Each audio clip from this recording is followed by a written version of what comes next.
प्यारे बच्चों, नमस्कार। पहले की वीडियो में जैसे मैंने आपको टेंस के बारे में बताया था, आज उसी चीज़ को हम रिपीट करें।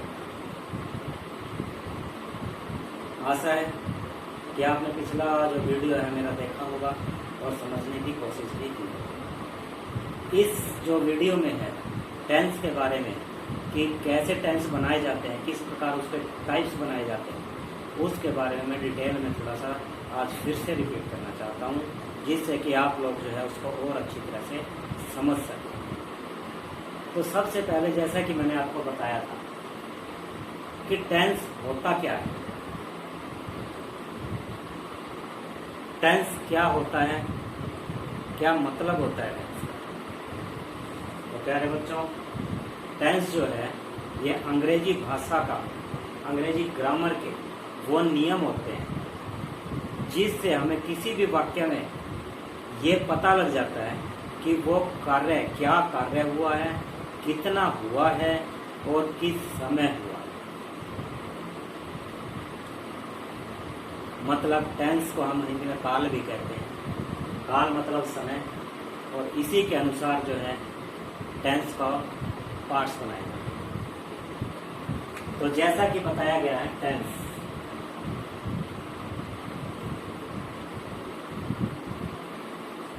जैसे मैंने बताया दो तरह से डिवाइड होता है। सबसे पहले समय के अनुसार, क्योंकि टेंस हमें क्या बताता है, समय और कार्य कितना हुआ, ये दो चीजें हमें जो है टेंस जो है बताता है। प्यारे बच्चों, इसी के अनुसार टेंस को जो है हम दो तरह से समझ सकते हैं। नंबर एक,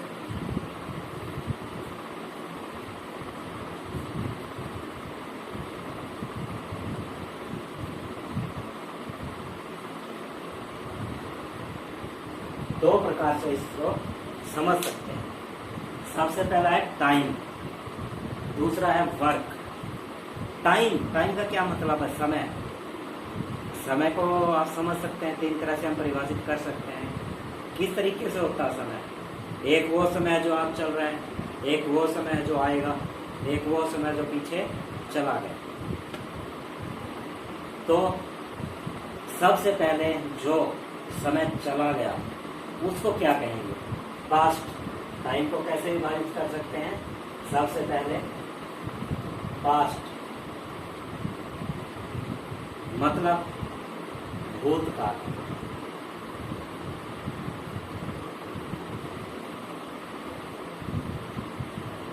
सेकंड, जो अब चल रहा है उस समय को टेंस के अंतर्गत हम किस नाम से जानते हैं, प्रेजेंट।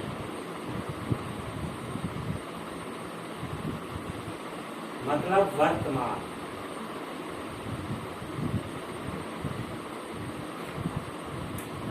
इसी तरह अगर हम आगे की बात करें, आने वाले समय की बात करें कि उसमें कार्य होगा, कितना होगा, कैसे होगा, तो उसको हम कैसे परिभाषित किस नाम से जानते हैं, फ्यूचर के नाम से।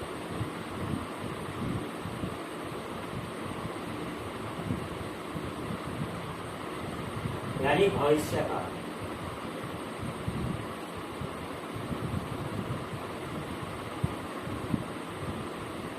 देखिए,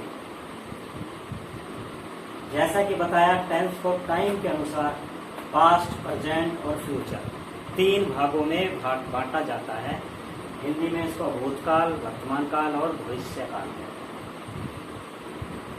अब इनकी पास्ट की क्या पहचान होती है, प्रेजेंट की क्या पहचान होती है, फ्यूचर की क्या पहचान होती है, इसके बारे में भी आगे हम बताएंगे।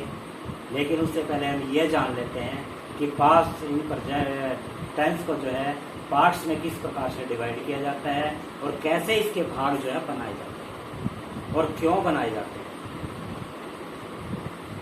देखिए आप, वर्क जो है, हम जब कोई काम करते हैं तो बहुत सी बातें होती हैं उसमें।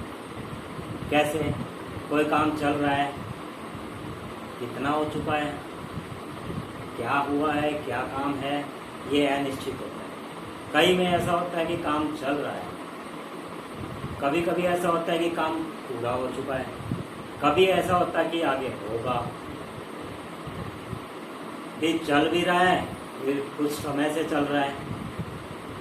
तो इस प्रकार जो है वर्क जो है कार्य होने का जो तरीका है उसके अनुसार हम इसको अलग अलग जो है 4 भागों में डिवाइड करें। तो वर्क के अनुसार जो है पहले क्या होता है, इंडेफिनिट।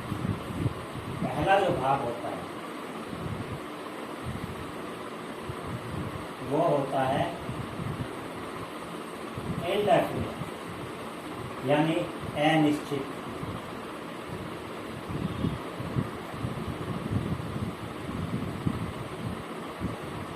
इसका मतलब ये है कि कोई भी जो कार्य है वो निश्चित नहीं है कि कितना हुआ है, क्या हुआ है, कितना समय हुआ है, निश्चित नहीं है ये। सेकंड नंबर पे दूसरी कैटेगरी आती है जिसमें हम ये देखते हैं कि काम चल रहा है। कोई काम कंटिन्यू जो चल रहा होता है उसके अनुसार उसको गाइड, उस वर्क के अनुसार उसको डिफाइन करते हैं। सेकंड मतलब सेकंड हुआ कंटिन्यूस, मतलब लगातार।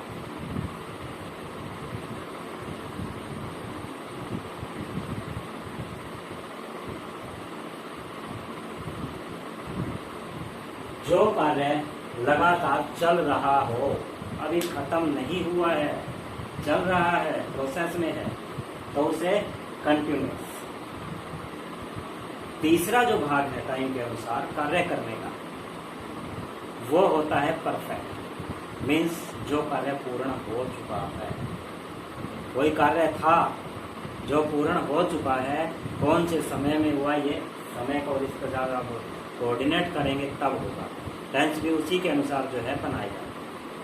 तो तीसरा जो भाग है वर्क के अंदर जब हम टेंस को परिभाषित करते हैं तो परफेक्ट के रूप में करते हैं। PERFECT, परफेक्ट मतलब पूर्ण। जो कार्य पूर्ण हो चुका हो उसे हम परफेक्ट कहते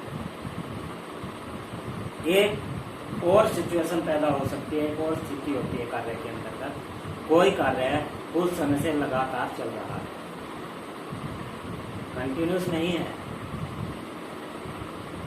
जो कार्य की अवधि तो हो चुकी है, जो कार्य खत्म तो हो चुका है, लेकिन फिर भी चल रहा है, वो कार्य आगे भी होना है, चल रहा है लगातार, जिसमें परफेक्ट भी है और कंटिन्यूस भी है। तो चौथे कार्य को जो है हम परफेक्ट कंटिन्यूस के नाम से जानते हैं, लेकिन इसकी जैसे कोई अहमियत नहीं होती है, इतना वो नहीं है, लेकिन फिर भी इसे, क्योंकि ग्रामर का एक रूल है, इसलिए इसे पढ़ना भी बहुत जरूरी है।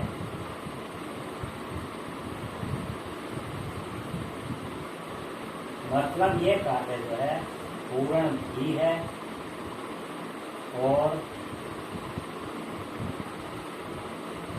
चल भी रहा है। तो प्यारे बच्चों, ये तो है कैटेगराइज्ड टेंस की वर्क के अंतर्गत और टाइम के अंतर्गत। टाइम में जैसे कि पास्ट, प्रेजेंट और फ्यूचर है, समय के अनुसार जो है ये भाग बांटे जाते हैं। वर्क के अनुसार ये 4 भाग जो है डिफाइन किए गए हैं, इंडेफिनिट, कंटिन्यूस, परफेक्ट और परफेक्ट कंटिन्यूस। अब सवाल ये उठता है कि क्या वर्क जो है, ये चारों जो वर्क है वह काम करने का जो ये तरीका है, ये काम करने का जो कार्य जो हो रहा है, वो क्या प्रत्येक टाइम के अनुसार जो प्रत्येक भाग के अंतर्गत जो है वो शामिल हो सकता है? क्या प्रत्येक भाग में लागू होते हैं? डेफिनेटली होते हैं। पास्ट के अंतर भी कोई कार्य हुआ है, वह निश्चित था, लगातार चल रहा था, या पूर्ण हो चुका था, या पूर्ण होके भी चल रहा था, ये शामिल होते हैं। ऐसा ही प्रेजेंट में होता है, कोई कार्य अनिश्चित है जो चल रहा है, कोई कार्य पूर्ण हो चुका है, या कोई कार्य लगातार चल रहा है, या फिर कोई कार्य पूर्ण होकर भी चल रहा है। यही चारों पार्ट्स डेफिनेटली टाइम के अकॉर्डिंग जो है वो तीनों को डिवाइड करता है। यही जो है टेंस का इसी के अंतर्गत टेंस को जो है परिभाषित किया जाता है। जब प्रेजेंट की हम बात करते हैं तो प्रेजेंट के अंतर्गत ये 4 पार्ट्स बनते हैं: present indefinite, present continuous, present perfect, present perfect continuous. इसी तरह जब पास्ट की बात करते हैं तो पास्ट के अंदर भी ये चारों आते हैं, लेकिन जहाँ प्रेजेंट हमने लगाया था उससे जो ये जो 4-5 वर्ग के अंतर्गत हैं उसके आगे वही काल लग जाएगा। जैसे past indefinite, past continuous, past perfect, past perfect continuous. Future में आते हैं तो फ्यूचर में भी यही होगा। भविष्य काल के अंतर्गत future indefinite, future continuous, future perfect, future perfect continuous. तो प्यारे बच्चों, आपने देखा कि जो टेंस जो है हमने टाइम और वर्क के अनुसार डिवाइड किए। इन्हीं को जब कोरिलेटेड करते हैं तो इसमें से हमारे 4 पार्ट्स जो है प्रेजेंट के भी, पास्ट के भी, फ्यूचर की, वो निकल कर सामने आते हैं। तो टोटल मिला के इन तीनों के जो भाग जो हैं वो 12 बन जाते हैं। अगर हम इन्हें वैसे ही रटने की कोशिश करते हैं तो याद नहीं होते, हमें बहुत दिक्कतें आती हैं।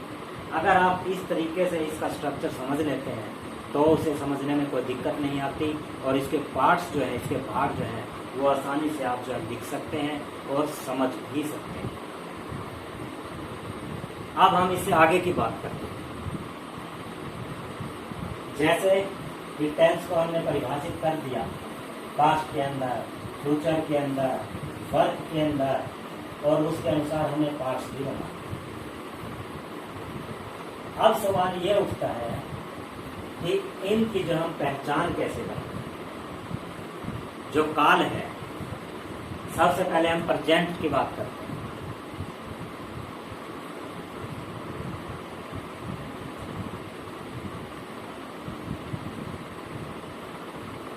प्रेजेंट टेंस की बात करते हैं। इसकी पहचान क्या है?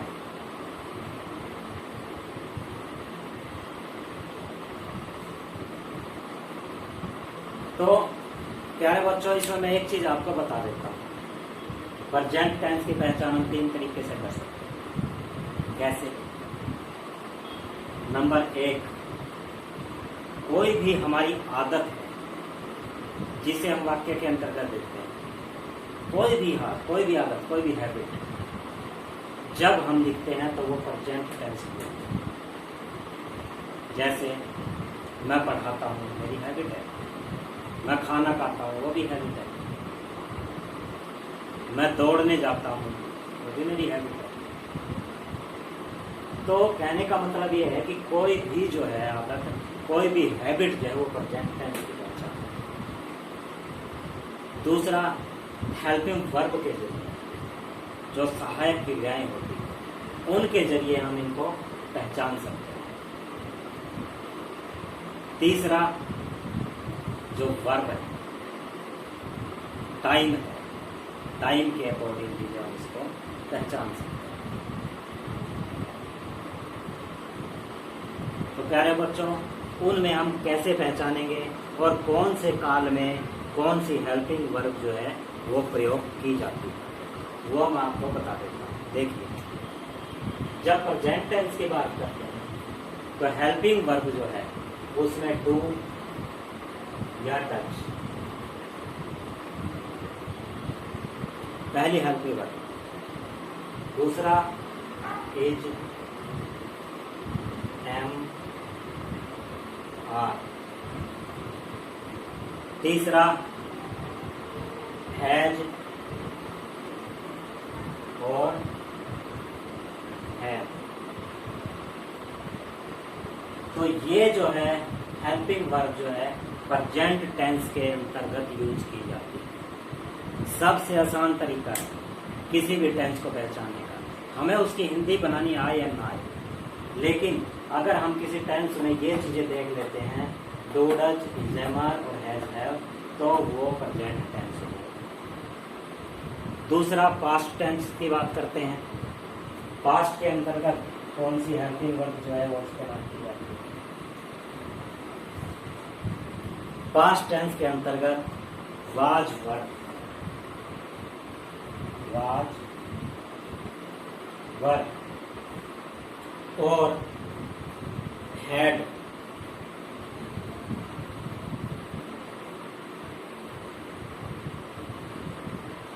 जब किसी टेंस के अंतर्गत ये हेल्पिंग वर्ब आए तो पास्ट टेंस होगा। प्यारे बच्चों थोड़ा ध्यान दीजिएगा, ये जो मैं पहचान बता रहा हूँ ये किसी टेंस की पहचान भी है और उसके स्ट्रक्चर में आने वाली भी चीजें हैं। ये किसी टेंस को बनाने के लिए भी बहुत जरूरी है, तो इससे ध्यान दीजिएगा इस पर और इसको याद करने की भी कोशिश कीजिए। तीसरा टेंस आता है, तीसरा काल जो है हमारा वो है फ्यूचर। फ्यूचर के अंतर्गत जो है कौन सी हेल्पिंग वर्ब जो है यूज की जाती है। इसके अंदर मुख्य जो हेल्पिंग वर्ब है वो है विल और शैल। इसके अलावा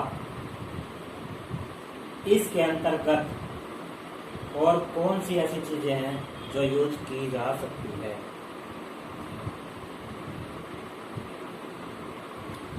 वो है विल और शैल के साथ।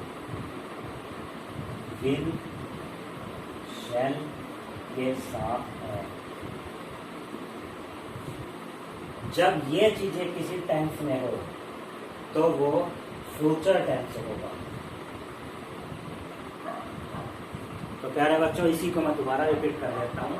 प्रेजेंट टेंस की अगर हम हेल्पिंग वर्ब के द्वारा पहचान जो है वो करना चाहते हैं, पहचानना चाहते हैं, तो प्रेजेंट टेंस के अंतर्गत do, does, is, am, are, has है। जहाँ ये हेल्पिंग वर्ब जिस टेंस में प्रयोग होगी वो प्रेजेंट टेंस होगा। पास्ट टेंस के लिए पहचान के लिए वाज, वर और हैड। जिस टेंस के अंतर्गत ये तीनों हेल्पिंग वर्ब होगी वो पास्ट टेंस का होगा। थर्ड में विल और शैल जिस टेंस में होगा, जिस वाक्य में होगा वो फ्यूचर टेंस है। अब सभी आप बच्चे कहेंगे कि सर हिंदी में पहचान बता दीजिए। तो प्यारे बच्चों हिंदी में जो है टेंस की जो पहचान है, प्रेजेंट टेंस की बात करता हूँ जहाँ तक, तो उसमें है, हाँ, हो, हूँ, है, सबसे अंत में जो है किया है। प्रेजेंट टेंस की बात कर रहा हूँ। प्रेजेंट टेंस के अंतर्गत जब कोई वाक्य होता तो उसमें हमेशा लास्ट में है होगा। है के साथ साथ उसके अंदर रहा, रहा है, रही हूँ, रही है, ता है, ती है, तू है, ये जो चीजें हैं वो प्रेजेंट टेंस के अंतर्गत मिलेगी। जिस वाक्य के अंतर्गत रहा है, रही हूँ, रहता है, खाता है, पीता है, तो ये सारी चीजें प्रेजेंट टेंस पहचान। पास्ट के अंतर्गत हम एक ही चीज ज्यादा प्रयोग करते हैं, है, था, ही, थू इत्यादि। जब किसी वाक्य के अंत में है, था, थी, थू हो, रहा था, खाता था, पीता था, रहे थे, जाते थे इत्यादि, क्योंकि लास्ट में थे है, ये सबसे बड़ी पहचान है पास्ट टेंस। तीसरा फ्यूचर टेंस। इसके जो अंत में है, वाक्य के अंत में गए, गा, गी, गु इत्यादि जो है वो आते हैं। जब किसी वाक्य के अंत में ये सब शामिल हो तो वो फ्यूचर टेंस हो। तो प्यारे बच्चों ये तो थी प्रेजेंट टेंस, पास्ट टेंस और फ्यूचर टेंस की हेल्पिंग वर्ब के साथ जो है पहचान।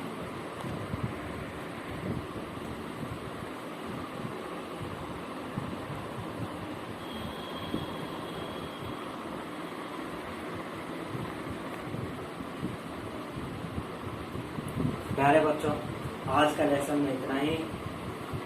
अगले जो टॉपिक में, अगले लेसन में है, मैं आगे इससे आगे का जो है प्रेजेंट टेंस कंप्लीट आपको बताऊंगा। उसके अलावा आगे उससे भी ज़्यादा लेसन में पास्ट और फ्यूचर के बारे में आपको टेंस में डिटेल में बताऊंगा। तब तक के लिए